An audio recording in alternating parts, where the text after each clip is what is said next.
Good afternoon, good morning, good evening, wherever you might be in the world. Oh, what a week, what a week, what a week, what a week it's been in the RPAS world. And g'day to everybody in the comments. But we're going to start with the positive story first. Thank goodness there is a positive story to talk about before we go into deteriorate into nonsense. And that positive story is that Team Rubicon in Australia have been selected as an AAUS Awards finalist. And we're very lucky to have Richard with us. And Richard, perhaps you can unpack what exactly that means. Who's Team Rubicon and who's AAUS and what are you being awarded? Yeah, certainly. Thank you. So just a bit of background on Team Rubicon. So with Team Rubicon Australia, which is part of a global Team Rubicon network. So it was started in the US in 2010 by some military veterans who self-deployed themselves to Haiti after the earthquake there to assist. And from that grew an organization which I believe is at about 120,000 strong in the US. There's Team Rubicon UK, Team Rubicon Canada, and Team Rubicon Australia. And there'll be other countries coming online in the next couple of years. And the basic idea is that Team Rubicon takes the skills and experience of military veterans and uses that to deploy them as part of disaster response and relief operations. It works both ways, though. The idea also being that it's a support network for veterans once they leave the services. Now, some people they just want to help out, whereas others are suffering to various degrees as a result of their service. So it's just the extra support network that they might not have. In Australia, we've also got a very strong contingent of emergency services, veterans and current emergency responders. So it's a great mix of veterans, both from the military and from the emergency services. Team Rubicon Australia, we've been around for 2 years now. So we were founded in 2017. We started an RPAS or UAS program last May. The idea being that a lot of our members had applicable experience. So whether it's UAS operations, intelligence gathering, reconnaissance, image analysis, things like that, that we already had sort of decades worth of usable experience before we started putting people in the air. And there was obviously a use case for RPAS in disaster relief and response. So we began the program last May, and then our first operation was last October. So at the end of September 28th last year, there was a earthquake and tsunami in Indonesia. And then we deployed 5 days after that to the city of Palu, which was hit by that earthquake and tsunami, lost about 4,000 people and counting. We did damage assessments throughout the city working for the Indonesian authorities. So we did about 1,400 hectares worth, I'm not sure what that is in acres, but lots of damage assessment in the area, and identified over 2,000 destroyed homes in various areas. And since then, we've done a number of operations on Australian soil, looking at everything from bushfire to flooding to drought. Now it's a volunteer organisation, and as a result, we run purely on sort of grants and sponsorship, and we've done reasonably well in that we've been nominated for the Australian Association of Unmanned Systems Humanitarian Achievement Award this year, which is a great honour for us. We're one of four finalists, and that is being decided being announced. The winner is being announced on the 17th of July in Canberra, so we'll be going along to that. And the Australian Association of Unmanned Systems is a Australian-wide organisation, a not-for-profit organisation that advocates for anyone across the unmanned industry, both air, sky, ground, and underwater as well. So it's a fairly broad church. So it's great to be involved in that organisation as well. That's all. So what's the total number then worldwide of people do you think that are involved with this? That's a pretty impressive numbers you're talking about there. Yeah, it's a good question. As I said, 120,000-ish, and my US cousins might want to correct me on that. It might be bigger by now. In Australia, we're at over 1,400 at the moment. And I'm not sure about Canada and the UK, but I can only assume it's probably the same, if not more than that. So we're into the hundreds of thousands globally. That's quite a chunk of people doing something very useful with RPAS, and well, not just RPAS. I guess it's the whole the other services offered, tech servicemen and things like that. And this coming in a week when it seems that we are the devil. If you've been following the UK news, and it seems like we have no use at all. So do you share your expertise then between the countries? Do you have a standard operating procedure? Do you have a manual or a handbook that you go out with now, or is this something that's that new that you're currently writing it, really? A bit of both, really. So we started off following the US model, simply because they were the origin story, so to speak. So we grew from that. But in Australia, we've diverged, and we're more following localized procedures now.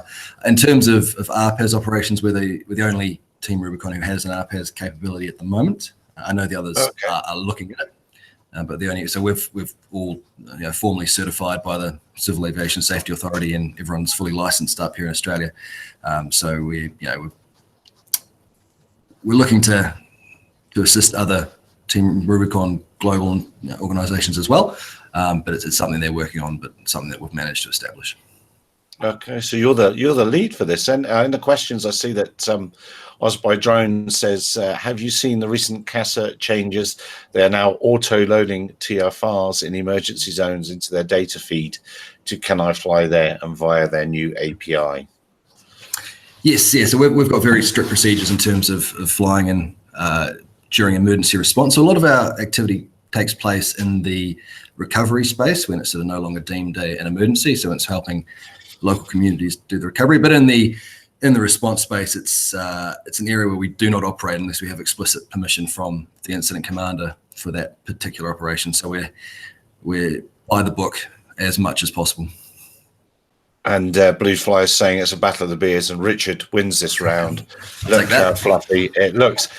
Yeah, he's probably a lot younger than me. He's got no grey in it like me. Blue Flyer. I've just got mine has salt and pepper experience look.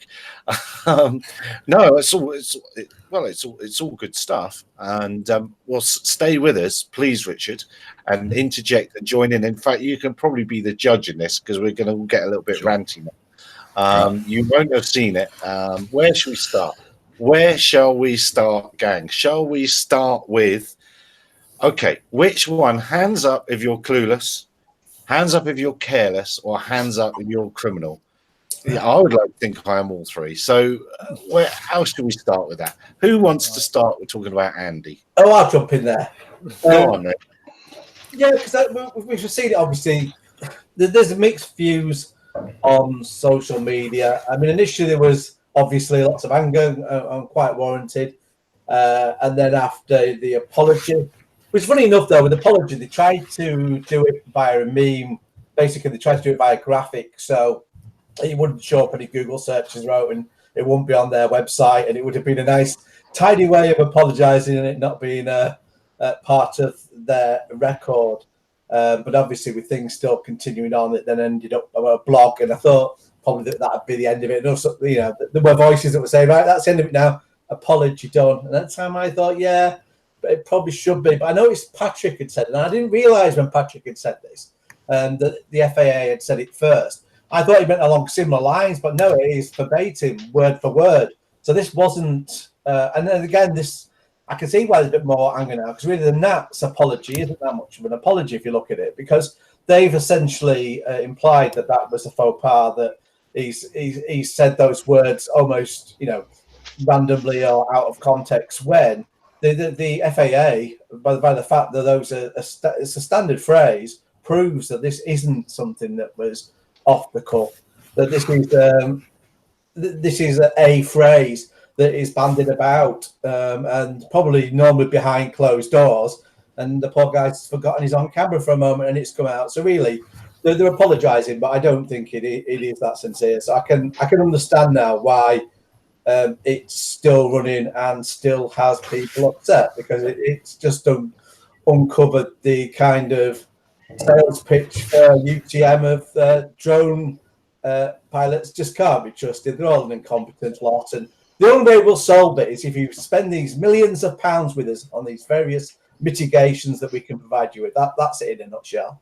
So if I can add, so Blue Flyer in the chat has said, I think people missed the point that he was specifically talking about those drone flyers that cause problems. Actually, if I'm giving evidence to a committee or a witness testimony, expert testimony to a committee of politicians, and I state people are stupid. If I don't justify the context of that statement, I've essentially said that everybody is stupid.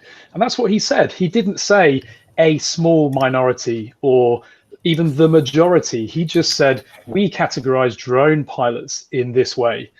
And that's, people aren't missing the point. People are just incredibly pissed off at what this guy said in front of a committee while giving expert testimony. And his apology was only because he wanted to retain his job, as far as I'm concerned. Yeah, you know, I watched it live. I was one of the first to jump on Twitter. You know, it blew up on Facebook pretty much instantly, and there was a few of us involved there. And I think I was probably literally one of the first to call them out on it. And then it exploded with all of the memes, and some of the stuff we've seen around it has been frankly amusing. Some of it has been, I didn't like calls for resignation and things like that. That's never anything that I'm about. You know, it was an out of the order comment. I knew when he said it what his context was, but he didn't put it in that context. You know, I could understand if I looked at it and thought he must have meant this, but as Ash said, he didn't say that. He said at NATS we categorize drone users in one of three categories, and went on to say it. The problem is with this was it was a flippant comment, and it's not so much the comment itself, but it's actually, it tells you what their thought process is. It tells you that they feel like this at NATS, and that's the way he put it across. It wasn't a flippant comment of, oh, I think this. It was very much at NATS, this is how we feel. And yeah, we were all raving. You know, it blew up big style, and they apologized. I think, I'll just quickly mention, the one thing I was actually more disappointed about was a number of people coming to his what's the word I'm trying to think of? They were defense. Yeah, there was a couple of big players who were jumping at his defense from DJI. Yeah, okay, that's to a point to be expected in some ways, but even there was a couple. You know, there was the CAA thing the next day, and there was a concerted effort to try and dampen this from certain aspects as well the next day. But it was inappropriate to label the average drone user in one of those three categories. It should never have been said. Let's not forget the next day he was busy with his friends at Amazon. The next, so you know he didn't really have time to apologise the next day because he had better things to do. I think we should be. I've been thinking about it today. I think we should be starting, because what's happened is it's stood up other groups. We've got an ARDU group now, Association for Responsible Drone Users, and then there's it. I don't know who the Twitter person is. What's that Twitter feed? That's just stood up. Preparation. Is it? The drone resistance. Is it you, Ian? Is it you, Ian? Is it you? I think I was one of the first to retweet spotted it, but Twitter does you a notification about who's following you, and it was just a name, the drone resistance. I thought, hey, well, this sounds a bit fun, and then read the profile bit. And then they were posting out quite quickly, and I think it's going to be a bit fun. I've got me popcorn ordered. I think the challenge of these groups springing up is that they are just going to end up full of ranty, annoyed people, and that actually doesn't do anything for our community. That's our job here. That's us. That's us. Exactly. That's what we do. What are we going to talk about here if that happens? Yeah. Exactly. I mean, genuinely, it's just going to be a bunch of ranty people. Some of these groups have just been made public now from closed as well, and that's always a big mistake, because the chat that should happen behind closed doors and planned in terms of the public message is gone. Everybody's just going to see a load of idiots now babbling away in groups which actually aren't necessary. It's divide and conquer, isn't it? You know, it means that NATS and everyone else has won because they dilute. You should be joining ARPAS if you're a professional. If you're an aero modeler, particularly of the older sort, shall we say, not old aero modeler, but traditional sort, you should be in BMFA. And if you're a modern FPV youth type, then you should be in FPV UK, because all of those people have already got representation, as small as it might be, in the rooms, and we've got to support that. But Gary, you're presuming that all of those groups are mutually exclusive. You might No. find actually No, that there's people who people who are part of RPAS and part of those groups. So No, maybe- absolutely. I'm just simplifying it. You know our audience very. Oh, I shouldn't say that. Very simple. What annoyed me with this guy, can I say, the annoying thing is this isn't what we should be talking about after this event. What we should be talking about is the utter nonsense that Balper tried to push over Yes. whilst it was yes. going on. And first of all, we should have a big hand for the police officer and the commercial pilot who basically sat there and corrected them on the utter tosh that they were pushing out. But further to that, they continuously pushed the agenda, and something concerned me that was picked up was they wanted to have a chat behind closed doors on certain things as well. Yes. Yeah. What was quite interesting was, well, basically the guy from Balper slated drones throughout the whole thing, and then in one of his last closing statements, he says, "But we do support the use of drones, and we really want drones to be successful." So, what you've said for the last sort of hour has not does not align with this comment you've just had. So I think that was probably the most humorous part of the inquiry for me, anyway. Well, I think what we're referring to is he mentioned an incident where drones caused chaos, and the policeman actually said, "Well, actually, no, it was a helicopter and a light aircraft."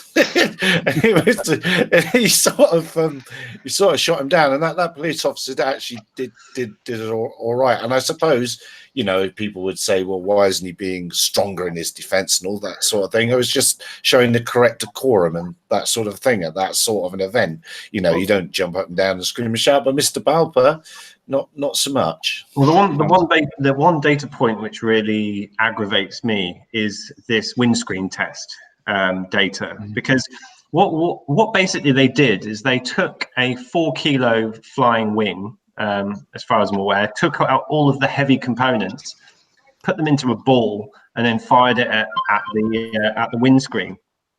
Please correct me if I'm wrong here, but that's from what I've read of it. That's what I'm aware of. Now, if you're going to go and get something that's made out of foam and squidgy and soft, it's the equivalent of putting I don't know, a big metal weight in a pillow and throwing it at someone, or taking the weight out the pillow and throwing it at someone. Like you can't compare the two.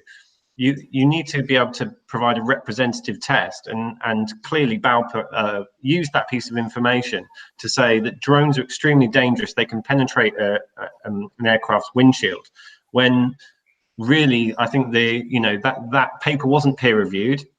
It was just published. It wasn't peer reviewed like any other kind of piece of academia or any other kind of piece of research would be. And so why are we using this as evidence to go and create a narrative that drones can penetrate the windshield of an airline? It's just nonsense. I don't. No, it's not. I disagree with you, because just recently on the television, I've seen an example of taking a drone to pieces, putting it in a tin and adding in some other bits, and then throwing those bits at an aeroplane. So that actually, James, must be the science. That must be how you do it, surely. Gary, before we get on to that, I mean, I do wonder if that's inspired by the Balper test, but James, yeah, I did too. It was a bad test. It was a flame wheel frame which had been meshed together with metal. They put on a ludicrously large LiPo battery on it, and then they put on a Canon zoom lens. It was a bridge camera with a very large zoom lens, the kind of thing you wouldn't be flying with typically. So they put all that together, and then they fired it at the windshield. And then the best thing is the actual test proved that it couldn't penetrate the windshield, a drone, because it hadn't actually got all the way through. And the report for the Register, Gareth Caulfield, the only reporter in the UK that used the Freedom of Information Act and got that full report. It's got bits redacted, but then he's checked it and said the actual testing they did proved that a drone couldn't penetrate the windshield. So Balper misreporting it anyway. It was a 4 kilogram weight, so it doesn't reflect a consumer drone. You know, if it was 1 or 2 kilograms, you have an argument. But it seems to be a systematic problem with Balper, that they either outright lie or they exaggerate. And for me, if you have a case against drones and it's genuine, you wouldn't need to lie. You go, here's the facts.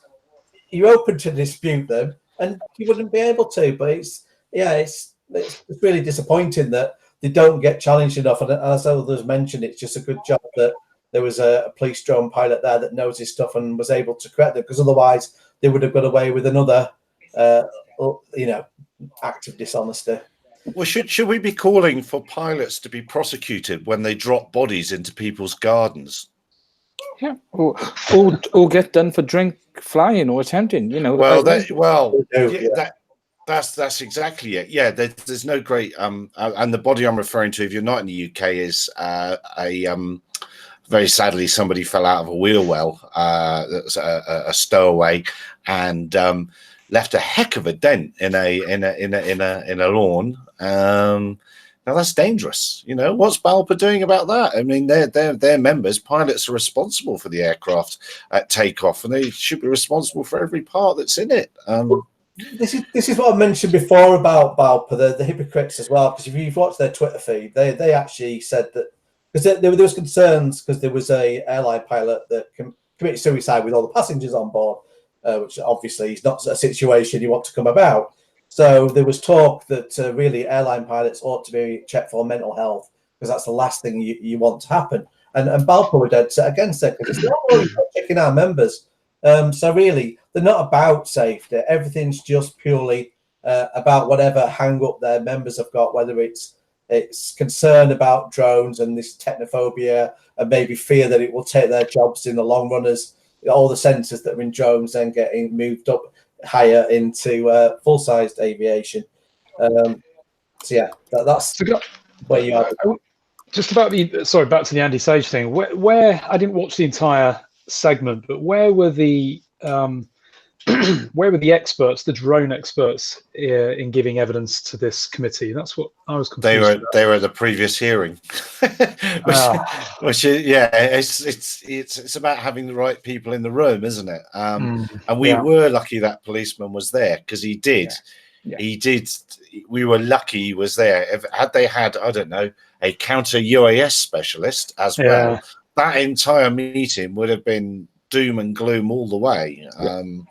So we were very lucky. And, at the end of the day, this is the week, I saw it on Twitter today, it was the day before yesterday, another missing person was found by a police unit with their drone. Now, which the police officer flying that drone, which one was he? Was he clueless, careless, or criminal? Which one was he? It's ridiculous. We're going to start. So what are we going to do then? We've got to stand up another organisation and start shouting, or join. Come on, James, you're AI Paz man. What are we going to do? We're going to join organisations, or are we going to do our own thing now? I think we need to make some important decisions about how organisations proceed with this, because I think it's a very important point in the drone industry. I think there's two sides of this argument. There's the side that we need to remain professional. We need to be working with the likes of NATS, the CAA, Department for Transport, to progress the industry to where we want it to be. But on the other hand, we need to be doing that in a way that is based on factual information and evidence, not on hearsay and scaremongering and misrepresentation. What we've got at the moment is a situation where it feels that legislation is trying to be rushed through because of this massive imminent threat. And now I believe in UTM. I believe that we need UTM. I believe it's a good technology and it will bring the industry great benefits. I believe that electronic conspicuity is a good technology and it'll improve safety. I believe that we need better enforcement, because currently there are people doing things that they shouldn't be, and they should be being, the police should be coming down on those people. So yes, I agree with all those things. However, the narrative is basically stating that the risk is monstrous at the moment, and the only way that we can deal with this is with some emergency regulation, like we got just after Gatwick with the FRZs, and that was rushed through, and then it affected all of the commercial operators who were trying to go about their living and earn some money, who now couldn't fly anymore. So this is the effect of rushed regulations, is we end up with impacts on commercial operators. So what we need to do is, yes, we do need these things, but we need to think about these carefully not scare the people into trying to rush through some regulation, which clearly regulation isn't working, because we've had the FRZs come in and people are still, the air proxies haven't gone down because of this FRZ thing that's come in. So clearly the regulation is not working. So why do we need more regulation to solve the problem? That's not the solution to this. Do you know what my concern with this is that we have a number of organizations that sit on a fence, and unless they get off it, we're going to be in trouble. And the problem is they don't want to get off the fence because they're concerned of not being invited to the party if they do. And the problem we've got is, unless someone stands up and really kicks back and accept that they might get shunned out of certain quarters, they might stop being involved in certain bits, then we are going to get steamrolled, because while people sit on the fence, the others are happy to steamroll over us. And that's what's happened this week. We have been flattened. They've ridden over us back and forth 6 times and then scraped us up and chucked us in the bin. And I've not seen a statement from anyone to say what we're disappointed, we feel this is wrong. Everyone's sitting there saying, we don't really want to cause a stir.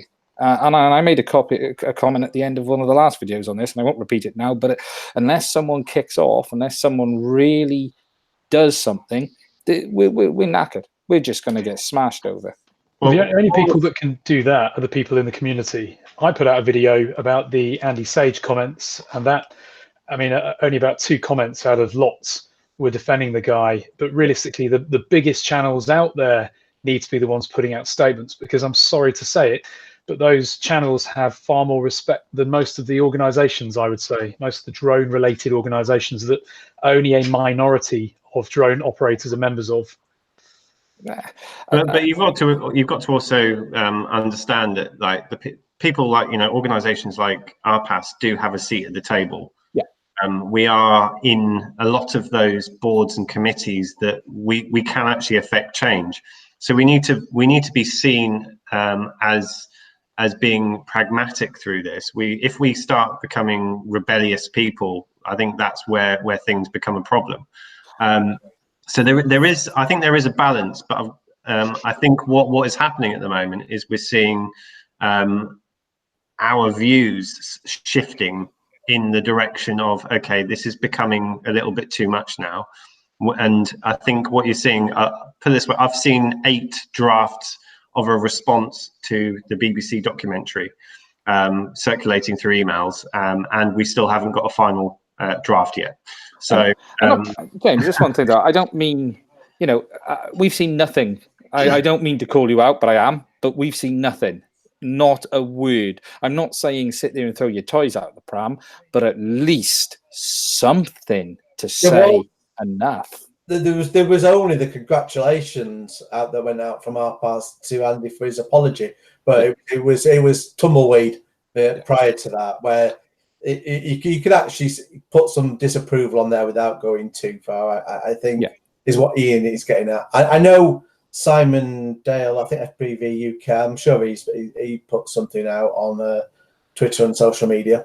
Interestingly, actually, if you have a look on Twitter, you'll see Paul Simon's being trolled by a staff member of the CAA who said stuff along the lines of "drone operators are the new vegans, offended." So have a look out for that. Wow, I need to look at that one. How dare they compare us to vegans? I think Ash. I just want to say Ash has got a point as well. Hang on. Just a minute. But the thing is, you talk about sitting on the fence. They flipping. I was going to say Simon is not sitting. He's been pushed off. They removed the fence. No, and I think, and the point Ash has made is good. And you know what? I've actually got to pull my finger out on that. I've done a few on it. My problem is if I start doing a rant on everything I see, I'll be putting a video out every 24 hours on it, and that's all my channel will end up being. But I think I don't know what the answer to this is, and I don't mean to pick on you specifically, James, but I am frustrated as a commercial operator, as what I'd like to think is the 4th option on that list that Andy didn't give us, that it doesn't feel like today there's an organization standing up to me. And I'm not being funny, I wouldn't give any of them my money. Yeah, well, and I they need think to do something about that. I think depending on which hat I've got on, I probably agree with you on Yeah. a lot of those points. I think that it's really difficult because it is political, and we've got a situation at the moment where this debate is. Trust me, this is a point of major debate at the moment, and we need to. I think that there needs to be a decision as to which way we go. I think there is a middle ground between where we're at the moment and maybe what you're sort of insinuating, but I think we need to be able to be seen to be working with these people, but we also need to be respecting that we're getting paid by members. It's the members who are basically putting us in this position and position of power. So we need to be respecting their views, but we also need to be trying to do what's best for them at the same time. So. And not necessarily, people's emotional reactions aren't always the best response. There needs to be a level of professionalism there because we want to be working with these people. But yeah, I certainly think that we need to start swaying slightly more in the direction of sticking up for members, and being more vocal. We have actually one of the items on the agenda for this week is to discuss having someone who is actually in charge of PR and communications. So I think this is something that we're aware of. It's something that members have raised to us that we need to communicate better. We need to put the message out there more. But it's a very tricky situation, and you make the wrong move, and then suddenly, you're not on the committees that will actually allow you to influence these decisions. So you have to be very, you have to be seen to be pragmatic in this. But at the end of the day, are you not worrying about some? Let's name Balpa. They're the past. They're how things used to be done. We want a modern electronic sky. We're using digital devices. That was your term, James, I believe. It's digital platforms. We speak digital. We don't speak the old-fashioned way of doing business. We need forward-looking people in these meetings. So should Balpa really be there? Then AOPA. AOPA's sat at the other one, moany, ranty. They represent the old world as well. Come on, as I've said, none of these organisations, they weren't around in 1920, but Aero Modelers were, and Aero Modelers will be around in 2120. So let's get some different views on at those things. But perhaps you just need to be moneyed to get on money or shouty enough. Or go on, James. I think one thing Balpa are very good at is. They're very good at being vocal, and they're very good at being strong and very hard with their message.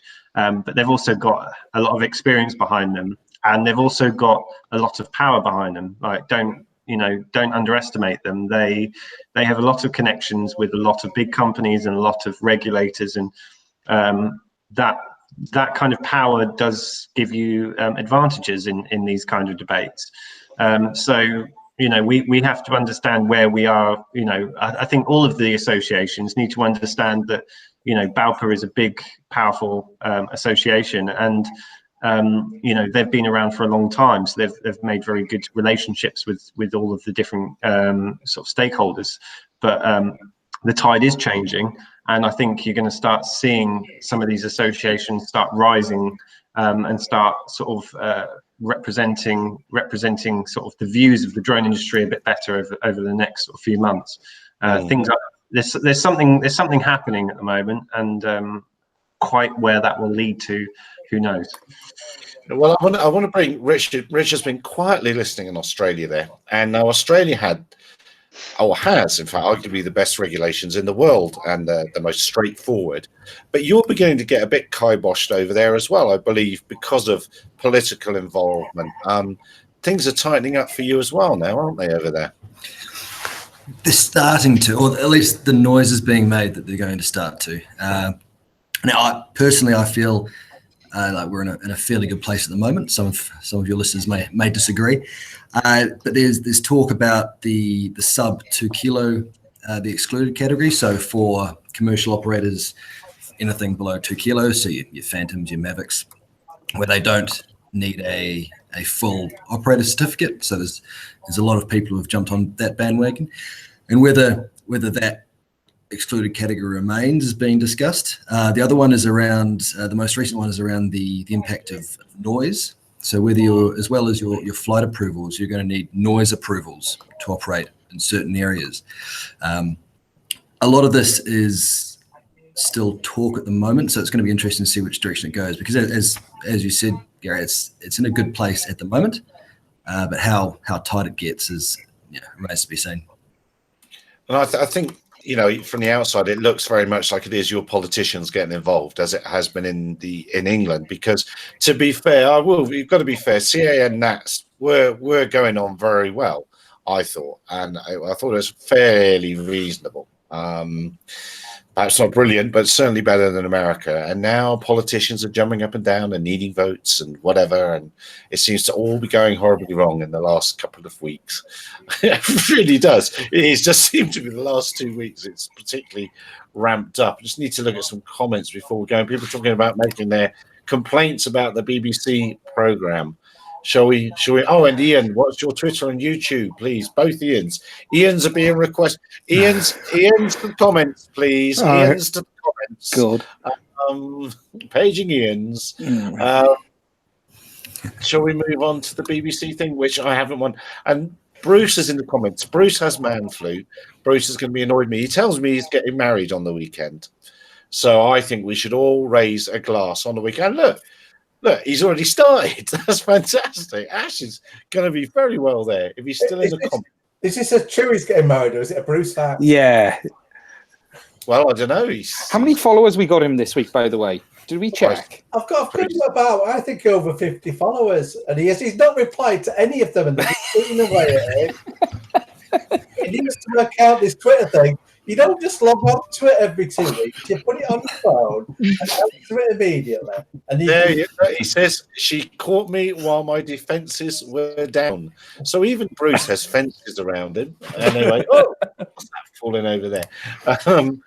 So it is true. Well, congratulations to you, Bruce. And yes, we'll definitely raise a glass. You have to put the time up that's going to be GMT, and then we can all start drinking at whatever time that is GMT. We're expecting a video of it with a fast jet in the background exploding and all sorts of fireworks in the background, Bruce. So come on, get on with it. Why? I'm amazed if it's happening on the weekend. He's going to miss a flying day, isn't he? That seems like poor planning to me. Poor planning, but there we are. What can we say? No, that's good. All right, let's move on to the next thing, which I haven't watched. I can't bring myself to watch it, but I've seen. I have breaking news. And this is from a source that's incredibly reliable, never given me Dove information before. So consider it rumour, but rumour with a strong backing. I'm told that the production company that did the BBC show that we saw last night paid a non-PIFCO for footage over London. And I've been sent a link where apparently the footage resides to prove this. So I will share that when I get it. That's going to be some sheer hypocrisy there, given all the drama we saw. Yes. Well, I haven't seen the drama, and for those of you that haven't seen it or overseas or whatever, the premise is, they are nasty, they're horrible things. Let's fire one at an airplane and see how much damage it will do. But it looked like they condensed the thing in a paint pot or something and then fired it at the airplane. Ian, do you want one of the Ians? Do you want to pick up? There's a general problem, you see. Funnily enough, my job's a test analyst, so I have to think of real world scenarios and how to test them. And I don't know why it is in certainly the drone and the testing that goes on with that. They break all the rules, because the whole idea is if you're testing a theory to say what's it going to be like in practice, you do a representative test. And if you can't do a test, you don't go, well, let's fudge it and let's do any test we can get away with to try and prove this premise, because you're not doing your job then. And that's what we're seeing with these impact tests. That's what we saw with the Balfour test. The excuse is, well, we can't, fly a drone at a plane or vice versa at those speeds, so we're going to fire it from a cannon. And they can't fire a drone from a cannon because it'll disintegrate from the bloody force that it's being fired at. So the excuse is always, well, we'll just get this resemblance of components and say that's a drone. So that's what happened with the Bal protest. And last night, essentially, they smashed apart a Phantom. Again, a Phantom's a bad example now. 3 years ago, that's fair play. But now that everyone's flying a Mavic or Mavic Air and things that are smaller, you can argue, well, wait a minute, that itself is a skewed test. So there's that to begin with. Then it's the fact it's broken into component parts. They then added extra components that looked to be, it was either metal, carbon fiber, or plastic. You don't know which, but you can see the impact that was actually at the front of it. And this added component they put in actually penetrates the wing as well. So they put an added component in and they've seemed to have bonded it together with some resin. So that test is bleeding invalid. I mean, I showed it to Philip, and he is an aircraft and a drone engineer, and he thinks it's on the face of it, dubious science. I mean, he's going to look at it in more detail, but it just feels, again, it's people they've got a premise in mind that they want to prove, and they set the test to prove the premise, not vice versa. You do a test and find out what the outcome is going to be. It started from. Oh, sorry, I'll let you go, Ash. The only thing I was going to say, it started from the second the program, before it even aired. The BBC presenter started by basically making a statement that Gatwick was a drone, and then all the way through the entire program, words were chosen to reinforce the fact, like the drones at Gatwick, to stop the drones that were at Gatwick. It was a narrative that was cleverly written, carefully scripted, worded to leave the general public at the end of it with no uncertain terms of there was a drone at Gatwick and it could have killed you. And it was set up all the way through to do that. It really was. And just to give another perspective on the problem with that kind of documentary and the problem with fake news about drones, the whole Gatwick saga and the Heathrow saga and every incident where disruption is caused because there is said to be a drone, when actually there's never any evidence of there being a drone, gives people ideas. And if you look at the Extinction Rebellion, their threats to use a drone at Heathrow, where do you think that came from? It came from the press and the media scapegoating drones, scaremongering drone stories, which Extinction Rebellion management were probably watching over the last year and thinking, we could actually do that. And the challenge is that when something happens with a drone, and it will, when there is an incident involving a drone, a major incident, it probably won't be from the average consumer. It will be from somebody who's been inspired by sagas such as the Gatwick incident, and more importantly, by that program that I haven't seen. I've seen clips from it, but giving people ideas on how they can use drones for terrorist attacks. It will give people ideas. The malicious a couple of points on that. So Extinction Rebellion, I actually saw that they were giving a talk at the Marxist Festival in London about 2 weeks ago, apparently. So it was the title of the presentation was not policy. We don't want environmental change. We want structural change or government change. So I think that gives you an idea of potentially what their agenda is. The second thing, I completely agree. We're in a world where hearsay is being presented as fact, and I don't think that someone's a written statement in a court of law would not be judged as evidence. It can be when you build up a range of evidence like that can be used to go and prosecute someone, but on its own it can't be used to go and prove something as being true or false. But in the media, that's the case at the moment. We're in a state where I don't know what the truth is on air proxies, and I'm not going to deny that there's not a risk there, but it's not. What we're relying on at the moment is basically the written statement of a pilot, and looking at the DJI report that they released, there was six collisions or alleged collisions with manned aircraft between drones, and of those 6 alleged collisions, 5 were proven by accident investigations to be false. So if we're looking at 5 out of 6 collisions being false, and that's things that are hitting the aircraft, which are within closer range. When we start looking at things which are 2 kilometers away, as reported by the pilot, what do you think the chances, what kind of statistical percentage are going to be true in that scenario? So I also sort of accept that, pilots aren't looking out the window all the time. So it is very credible that a lot of the air proxies that do happen aren't even reported in the first place. So I'm not denying that, but we don't actually know what the data is about, but it's being presented as fact when it's clearly not. I think, if we look at the Phantom bit, because that's a very interesting bit. They took a Phantom 3, I think it was, off the top of my head. They broke it up and put it into a pile, which what appears to be, as Ian said, metal or carbon rods. Now, these weren't tubes neither. If you look at them, they were solid. There's no holes down the middle. And then fired it at the aircraft. There's a very suspicious bit where they look like they're pulling the battery out, which doesn't look like the battery.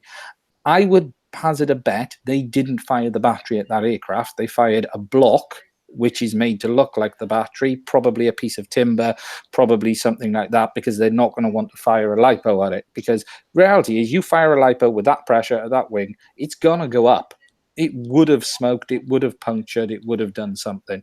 But by folding the aircraft up, 1 second, James, sorry, but by folding the aircraft up, you're taking away all of the crumple zones. It's like doing a car crash test by removing the front bumper, removing all of the crumple zones that are bolted on the front of it that are designed to absorb the impact. What they took was the densest part of the aircraft, folded it up into a long tube, and fired it. The energy in that would have been mass more than there would be in a Phantom hitting the same structure intact, because they don't fly in a round tube covered in foam with carbon rods in them. Well, it was basically a javelin, wasn't it? Yeah. Essentially, it was a very heavy javelin. But yeah, some of these tests are sort of beyond belief, and how they can say they're representative. And I always come back to, like, where's the peer review on this? Any kind of research, any kind of legitimate research, as a researcher, you first of all say, when you look at a bit of a paper that's been written by someone, you go and say, okay, what's the source? Are there any conflicts of interest there? That's the first thing you look at. You then look at the content. You then look at what the peer review would say, and then you make a decision on it. Well, firstly, you've got a source who's conflicted because they want drones to be heavily regulated, and then you've got no peer review whatsoever, and it's being reported as fact. And then thirdly, you've actually got 3 versions of the report. You've got the full report, you've got the published report, and then you've got the redacted report. So we've only seen the published report. The other 2 are behind sort of lock and key. So what, maybe we should be putting a Freedom of Information request to go and see the full report on this one. And isn't it sad that documentary makers just have absolutely zero pride in the content and the topics that they're supposed to be covering as a professional broadcasting organisation that, let me remind you, we all pay for annually?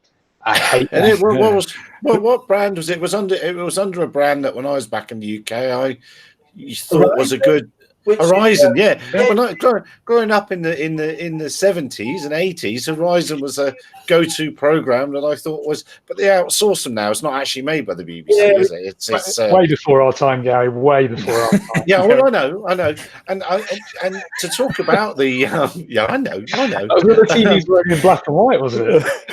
They bloody well were, actually. 10 points to Ash. Sorry. I mean, I know I'm sat in the garage right now, but children. That's your modernist £1 million garage, isn't it? With the brick wall. Look, I know, but to give you an idea of the science of the program, I've just remembered that my mum actually Skyped me from the UK today, and she said, Gary, there was a thing on BBC Two last night, and do you know what? It didn't look right to me. So even my mum reckoned that was bad news. So I mean, they didn't pass that test. Well, Ash said something there. It Yeah. wasn't a documentary. It was an advert. It was an advert for I think- selling counter drone technology. That's Yeah. the entire show was an ad to go, look what we can supply you. Get the public behind this because they need to be aware. Nasty, scary drones are going to bring your family's aircraft to the ground and they're all going to die. So what we're going to do is show you all of this kit. So we all go to the airports and go, have you got this? Why haven't you got this equipment? I'm not getting on your plane unless you've got this equipment. Why do I sound like Bruce? That's weird. But yeah, it was a bloody ad. It was a 1 hour advert for counter drone technology and a guy who wanted to get himself a name in the counter drone industry as an expert. That's Just what I'm like- taking it as. Just like the Gatwick incident, which was a 3-day advert for counter drone measures. And look who got the contract shortly after that. Yeah. But the people that got all the press didn't even have any of their equipment in the country at the time. None. They're all saying it was that thingy dome, that Israeli thing. It wasn't even in the country. But they didn't actually say, "Oh yes, it was definitely our gear." So that was brilliant. They got fantastic advertising out of that, and that brings me back to the environmental people. I can't remember who they are now. Extinction Rebellion. But I thought fair play to them. It's brilliant. They didn't fly a single drone. They didn't do a single thing. They said they were going to have a picnic, and they said there was going to be drones there, and the press went nuts. So they got their column inches. All you need to shut an airfield down is one of these. That's all you need. You just need to call an airfield, and that's all you. We're going to have a picnic on your land. There's an Yeah, interesting data point here, though, that London City had, I can't remember the exact figure, but it was somewhere between about 70 and 90 reported drones that had basically been reported to the airport. And they didn't shut down the airport at all during any of those incidents. I know someone who is an ex-managing director for NATS. I'm not going to name names at this stage, but he thinks that the approach that airports take when they hear of a drone, their approach should be firstly to ask questions about it and to try and ascertain the data that the person is providing them. And by the sounds of it, what happened at Gatwick is there were drone reports. Okay, there's a drone here, and they didn't actually ascertain any more detailed information from what I've heard. And also, they've shut down an airport when they've seen a drone at somewhere over somewhere in the airport. So, where's the consistency here? If London City have had reports for 80, 90 drones in the last 12 months and they haven't shut it down, why have Gatwick shut theirs down? Because they've had some reports. What's the difference between those two situations? Sorry. Just a very quick one. It made me wonder, actually, thinking about the Extinction Rebellion threat, that actually it could easily have been a rehearsal, the original Gatwick incident, Extinction Rebellion making phone call reports that they sighted a drone, and it worked. Maybe that was a first early trial of the idea. Who knows? Well, I haven't got any tinfoil, but there's many. Well, I can wear this dead badger on my head if that doesn't affect. I think what's clear from this is the BBC is entirely anti-drone.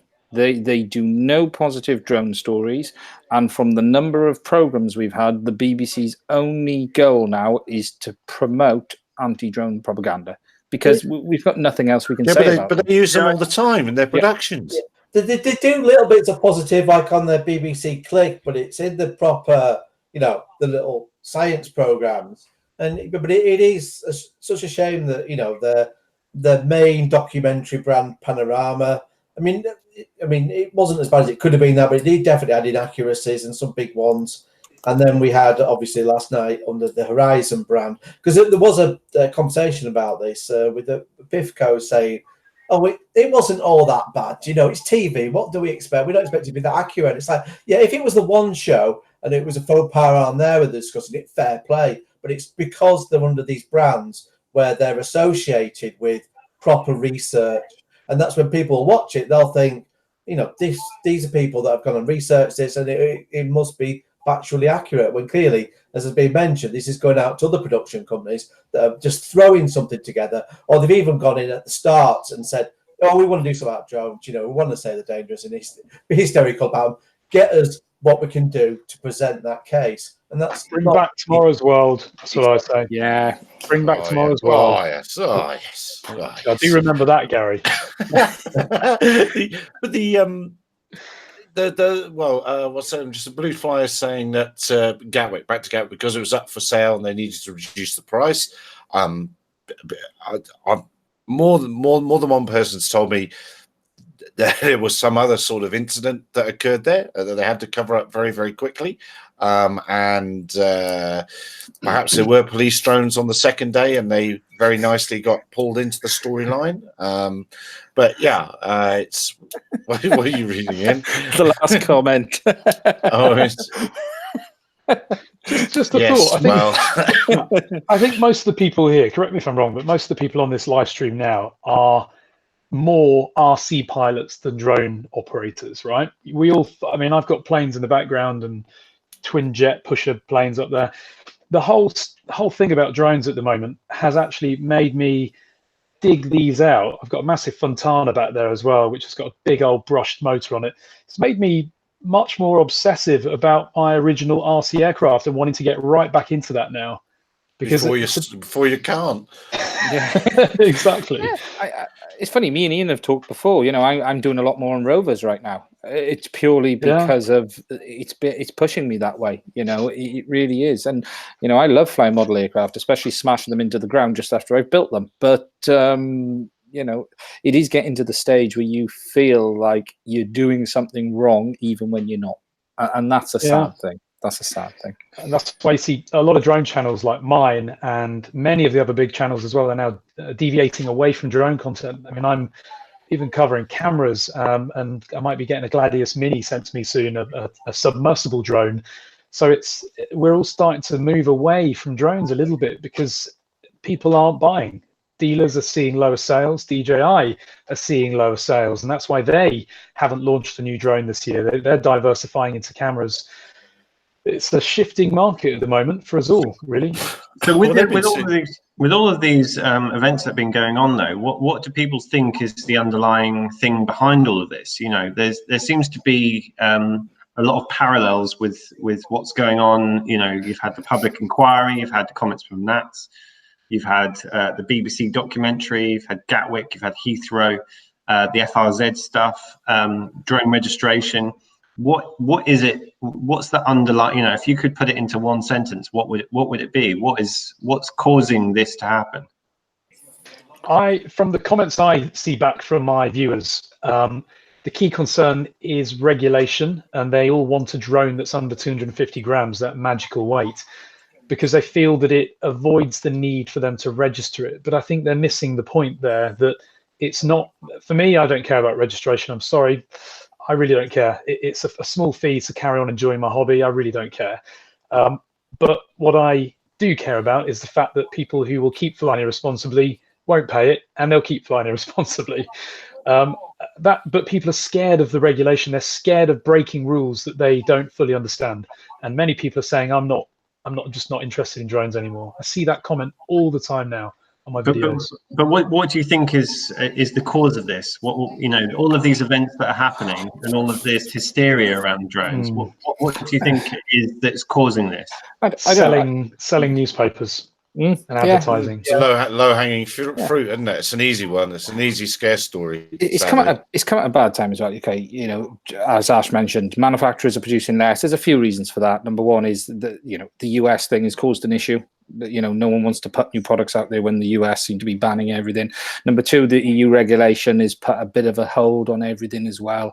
No one wants to commit to producing products when they might have to make drastic changes, which they're going to have to now do. So 19 is going to be a year of the manufacturers stepped back and took stock. Unfortunately, the media then stepped into that void and went, oh, we're going to kick you whilst you're not presenting anything. Because at least when the manufacturers are releasing something, there is a bit in the press. There's something going on. New DJI drone, you know, Artel, you know, it's something in the wider tech pages. And the Register, you know, Ian always forwards stories onto the Register, and they've really been taking an interest in drone stories recently, good and bad. And, you know, we're starting to see a bit more proliferation around not just, oh, it's a shiny new toy, but this is technology that we can advance with, we can do fantastic things with. But I think it's going to be a very bad year. We're not going to come out of this year well in any shape or form. But this is interesting because there was a comment earlier we were saying that the BBC hate drones, and I don't think that's necessarily I don't think that's necessarily true. The BBC, I've been in a couple of articles from the BBC, but they never make it. They never become really popular articles because they're generally good news stories, and good news stories don't sell. It's human psychology. Humans want to hear these scare stories. So, isn't it, our own sort of psychology that's at fault through all of this? Well, look at what else there is for the press and media to talk about at the moment. Love Island and Brexit. Drones are another topic that make headlines that sell. Everyone loves a bad drone story at the moment. Nobody's ever going to report on drones saving lives because nobody, apart from us, care. But if you report about drones closing down an airport, everybody reads that one. I'm going to say it's not entirely true with the positive stories. The ones that do get shared. Love Island. Local media are the police ones. When they save people's lives? I've seen them quite a few times. The only problem is there's only a few forces that tend to do it. I think the guys at the Lincoln Force are quite good at doing it, and Devon and Cornwall. That will actually do those, and they do get publicity, and they do make it onto. I think I've seen them like in the Metro, and I've seen them on the BBC, so that they do get out there. As long as there's a bit of drama in there, you can still get a good news story. But that's why I'm positive about seeing more police forces using them. In that, if they all get involved in social media and put those stories out. That definitely helps because people immediately understand some of the potential benefits that are there, but there isn't enough of those kind of stories for sure. Over this side of the world, I'm sure you've all seen it, and you may have spoken about it previously in the last couple of weeks. The announcement that Melbourne's been selected as a trial site for the Uber Air drone. Now, I'm personally skeptical that that's going to take place, but as a result, the recent stories have been overwhelmingly positive. So I think the key is even if something's not going to happen, to put out a positive concept.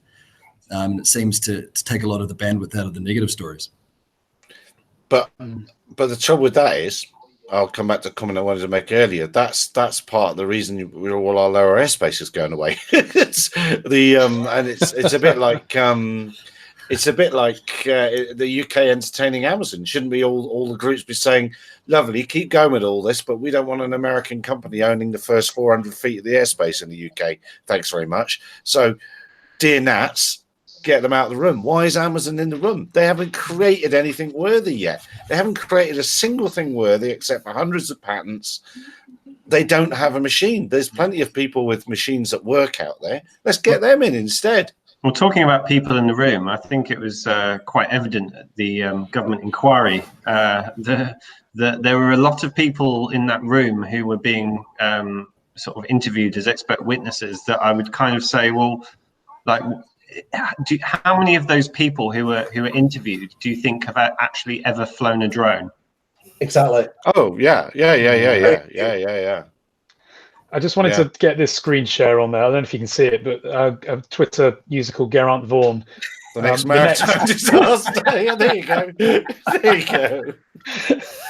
I think that's genius. Feel free to give that guy a like on Twitter because that's just genius. That is we will. Yeah. Those RC boats, when they're in those shipping lanes, dangerous stuff. I did also laugh at Dylan. I can never pronounce his channel's name with the T-shirts. That did make me chuckle that he put the T-shirts up for sale with the 3 slogans down the front of it as well. There's been some fantastic little ones around this week around this stuff, but it's a bloody mess. There's no other way. What's the name of that Twitter account, by the way? I need to have a look at that. I need to follow that. Geraint_Romeo Victor RV. I'll put a link. I'll put it in our group chat here. Okay, great. Yeah, or you can put it in the chat. Michael Roberts. Yeah, we do let Patrick in sometimes, but when he only when he's behaved. There we are. Put that in. And Amazon has lobbied very hardcore in the UK, and they've done most of their research in the UK because that's where they were given some space to do it. But they have done bugger all.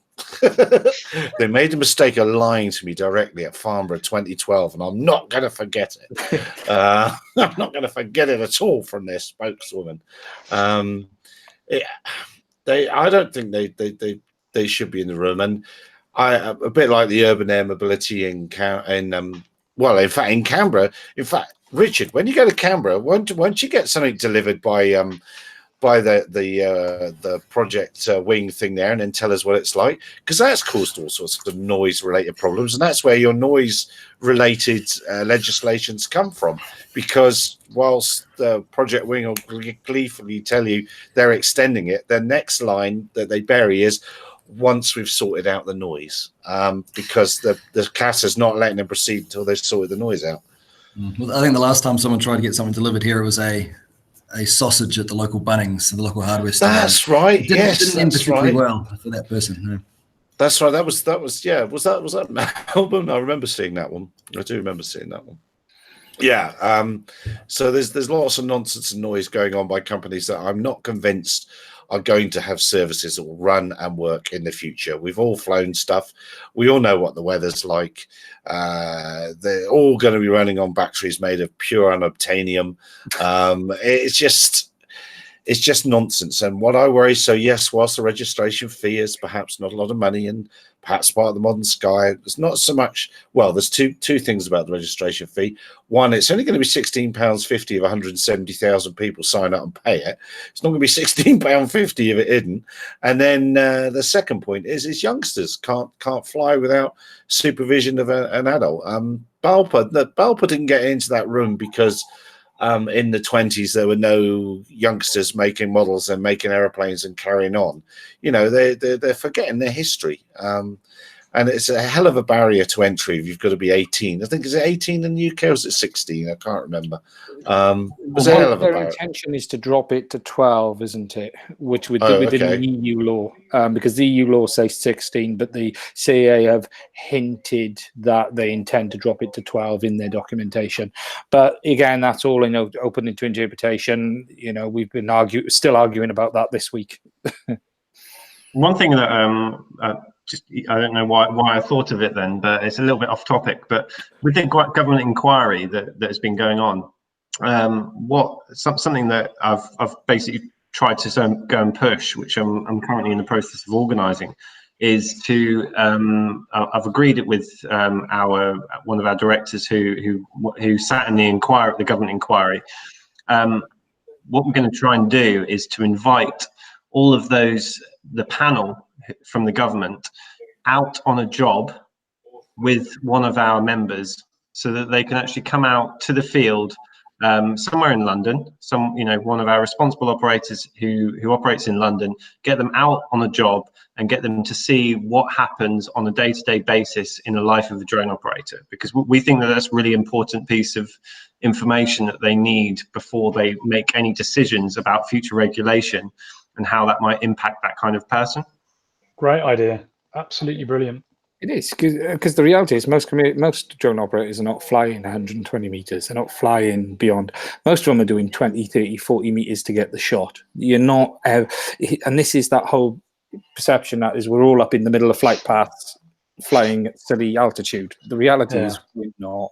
We're sitting as far away from whatever we're filming to get the right shot, and that's all we're trying to do most of the time. Oh, can I just jump in with something? I'm reading this as I speak. The guy that took the footage to BBC News is clearly saying, he's saying himself, he took them illegally. He doesn't live in the UK anymore and he doesn't care. So it's quite... Where am I? Is this get over here? Is it on Twitter? It's on Facebook. I'll fire you a link after this and get a few screenies. Oh, put a link in the chat now. Yeah, do that. Let the gang join in the chat. Oh yes. Get a screenshot first, because otherwise it might just vanish if we all fire on that. So he's no longer in the UK. Brilliant. I think the only thing we can do, I think, on the BBC thing, all we can do is complain. If anyone feels the programme was biased, and if you feel the BBC have incorrectly stated the facts, just put a complaint in, because that's all we can do at this stage. That's literally. There is a challenge with that as well, though. The problem is if you complain about something, next thing you know, the BBC will make a news story about hundreds of complaints for a show. And what does that do? It pushes more people to go and watch the show to wonder what people are complaining about. I do agree that it needs complaining about, but I see these stories on the BBC. Oh, people have complained about a swear word in a show and it's been pulled. What do you want to do? You want to go and watch the show to see what happened? Yeah. What have I missed? So I do worry that we might inadvertently drive traffic to the problem. You made a point anyway, Ash, though, that does work. The journalists behind these have this air of integrity around them that they want to keep, especially with their peers, because they're just like they're all on Twitter and they all think I'm putting out, quality content. So if you actually challenge them on Twitter, you tag them in, put the story in, and point out all the inaccuracies, they don't like that. And I think if we all do that, I think that will have impact in future because people think, oh, wait a minute, I'm not anonymous. People will actually find me out. It's like, for example, the company behind the Panorama production. I'm sure Panorama will probably think twice in future about just putting it on without maybe doing some of the fact checking themselves. So I think from that viewpoint, it's worth doing. But I also get your point that you will drive traffic to it when it's more generally public. But at least sorry, go on. So I'm just playing catch up a little bit on this on the BBC Two show. Is it this chap Eldo Kane? That's the one. Yeah. Yes. No, he certainly doesn't look like the type who would dramatise anything. He's got a beard though. It makes me slightly embarrassed for beards, and he looks like a hipster Bear Grylls. So I'm not sure if he can be relied upon. But. You need to shave it live on air. One point I made about the recent BBC documentary is I don't know if you noticed, but the title of the documentary ended with a question mark. And I don't know if you're aware of a law called Betteridge's Law of Headlines, but it basically states that any headline which ends in a question mark can be answered by the word no. The reason why journalists use that headline is they know that the story is probably BS and don't actually have the sources or facts to back it up, but still want to run it. Keep watching SOS News because that's why for some stories I add a question mark to the People's Press release. That's exactly why I do that. It's a bit of a clue, dear viewer, dear reader. Point that out. If I think, remove the question mark. It might be a bit dodgy, there could be a question mark in the title. It's a well-known law within journalism, and it's on Wikipedia. So have a search for it. Betteridge's Law of Headlines, it's quite when you read through the Wikipedia page, it pretty much describes the BBC documentary down to a T. So that might provide you a little bit of humour. Just in terms of the journalistic. Sorry, go on, Gary. No. Carry on. Ash. I was just going to say, in terms of journalistic integrity, you might remember when the GoPro Karma drone was released, and Wired magazine or the Wired tech blog, Brent Rose wrote an article and a YouTube video comparing the new GoPro Karma to the DJI Mavic, and he concluded that the DJI Karma was not as good as the GoPro. DJI Mavic was not as good as the GoPro Karma. I wrote an article with the headline "A Very Wired Comparison of the DJI Mavic and the GoPro Karma," and we trolled Brent to death on Twitter, just saying what a joke the whole video was. And he pulled the video and retracted his statement and issued a correction saying the Mavic's better. So you're right, actually. If you do complain, you can. And interestingly, Brent Rose hasn't reviewed a drone since. So you can make an impact, I guess. It is worthwhile. But that's sort of what the organisations need to be doing, isn't it? Is having unified with BMFA's example was 60,000 members behind that comment, and ARP has 500 members or whatever it is, and FPV UK 10,000 members, and having that behind it, they certainly can't let these people continue getting away with this forever. And I think One You thing, know, one thing I'll just add to there, when you state the number of members, just remember that's companies, not individuals. Sure. Yeah. I didn't mean to cause you hassle. But it's a good thing that you're taking them out and about in the to see what works. So that's what's going to happen. And similarly, the BMFA have got to pull them to an event and say, well, this is what an event looks like. FPV UK has got to take them racing and say, this is what we do. And that the STEM potential of all this, the teaching potential in model making is enormous, and we shouldn't let it go away. We shouldn't. You know, the I'm FPV worried. program, you know, you had the lad flying the FPV, and he was a commercial operator there. We know, don't it? I don't know him, Ian. The gentleman who was with the guy flying the FPV quad. So you spoken for last night. Yeah. I know there was a commercial operator there because he's been chatting about it on Facebook. I mean, from the commercial operator's viewpoint, I mean, there's some that won't touch these kind of documentaries if they're going to be used to put the industry in a bad light, and I have probably most respect for those. There's others that say, well, if I don't do it, someone else is going to do it anyway, so I might as well take the money and do it. And I got the impression, though, that they apparently, from what I can only go off what's been said, but apparently they'd shot a piece with the PIFCO pilot where he went on generally about drones and the safety and so on that never made the edit. And I think someone said the BMFA had been on there and put a piece about drones and that never made the edit. So it seems like they didn't want to put anything in that would sort of counter the message that they wanted to put across. Yeah, it's a rum do, isn't it? It's a rum do. And look, we've gone quarter of an hour past the hour, just ranting, talking nonsense. So I think I better release the crowd and get rid of, well, what can happen in the next 7 days? I mean, who would have said all this would have happened in the last 7 days? I mean, surely it's over now. We can just start talking nice stuff. And we can talk about actually more subjects like Richard's subject.